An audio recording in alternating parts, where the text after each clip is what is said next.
Mga kahuan, panoorin ang video na ito upang alamin ang pinaka-latest na balita tungkol sa lagay ng panahon at bagyo. Update today.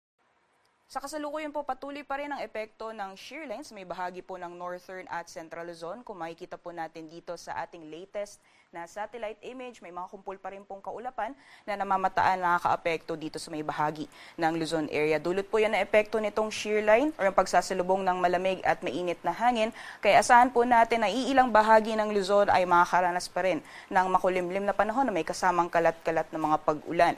Sa bandang southern portion naman po ng ating bansa, nakikita din po natin itong mga kumpul na kaulapan na dulot po ng epekto ng easterlies o yung mainit na hangin na nanggagaling sa karagatang Pasipiko. At dahil po dyan sa easterlies, ay expected din po yung mga pag-ulan sa ilang bahagi ng Mindanao area, pati na rin po sa may southern portion ng Eastern Visayas. For the rest of the country naman po, magpapatuloy pa rin ang partly cloudy to cloudy conditions. Ibig sabihin po, inaasahan natin ang generally fair weather conditions sa nalalabing bahagi ng ating bansa. At kung may mga pag-ulan man, ay panandalian lamang po ito ng mga thunderstorms na mas madalas nararanasan sa hapon o sa gabi.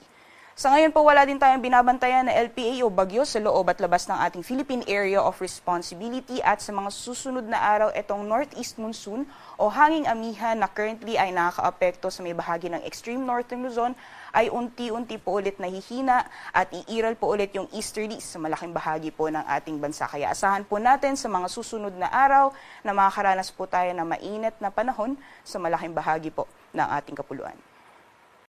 Sa kalagayan naman po ng ating karagatan, wala po tayong gale warning or babala sa matataas na mga pag-alon. Ngunit asahan pa rin po natin ang moderate to rough sea conditions, mga dagat baybayin po ng northern Luzon at eastern seaboards ng northern Luzon area. So iba yung pag-iingat lamang po sa mga plano po malaot. Otherwise, yung nalalabing seaboards po ng ating bansa or dagat baybayin ng ating kapuluan, ay makakaranas pa rin po ng banayad hanggang sa katamtaman ng mga pag-alon. Kaya malaya pong mga kapalaot ang mga kababayan natin na mangingisda, pati na rin ang may mga malit na sakyang pandagat.